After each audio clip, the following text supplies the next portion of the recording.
لا واحد ما يقدر يضرب الجزائر بشتى الطرق اللي راهم يديروا فيها. ضرب الجزائر ماهوش مليون، ماهوش مليون، خاصة من الجهة تاع الدمية. نقول لك أنه دائما نحبوا نضربوا الجزائر، يعني سواء رياضيين ولا حتى باش ندخلوا السياسه بالرياضه. نقول لك انه دائما هذا الناس هذو يستعملوا كل الطرق، شتى الطرق، خاصه المواقع تاعهم،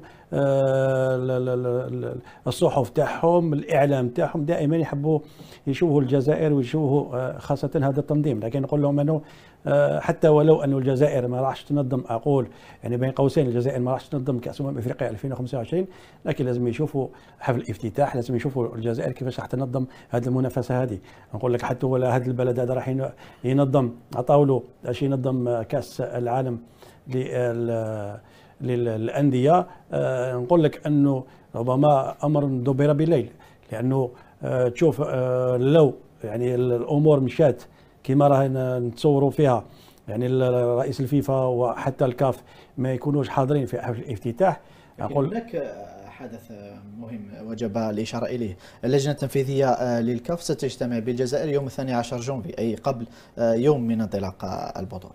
معليش أنا قلت لك أنا لو كان حفل افتتاح، لأنه لما موتيبي يجي يزور الجزائر ويقول لك أنه الجزائر راح تنظم احسن منافسه في التاريخ للشان كاس الشان، هو يقول حتى لو كان يروح للجهه هذيك يقول لك باللي هذا البلد هذا هو احسن بلد في افريقيا، يقول لهم كاع هكذا، هو باش يمشي مصالحه يقول كاع البلدان هكذا، يحسب الناس هكذين.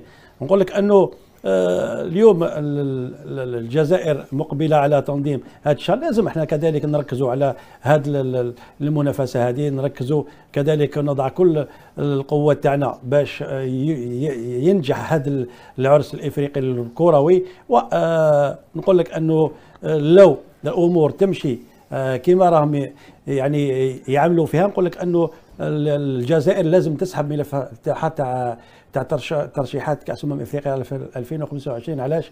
لانه لو المسؤول الهيئه اعلى هيئه كرويه ما يحضرش، ولا اعلى هيئه قاريه ما يكونش، نقول لك انه ربما بطريقه غير مباشره هي ضرب الجزائر بطريقه غير مباشره اكيد.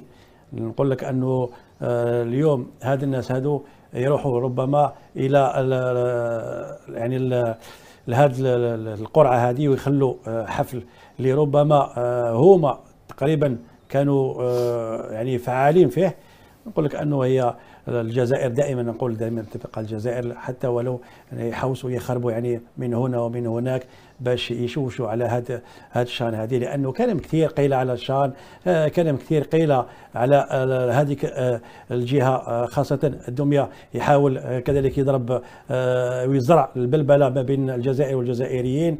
نقول لك انه يجي ما يجيش، طياره خاصه، طياره القسنطينه، طياره الجزائر، يعني تشوف انه يحب يزرع البلبله لكن ما يقدرش ينجح، لانه حتى يعني الاشياء اللي راهو يدير فيها يعني اشياء صبيانيه، وانا ما نعطولهاش اهميه كبيره لانه ربما حفل الافتتاح راح يكون كبير وكبير جدا، كبير على ربما كاس العالم راح ينظموه.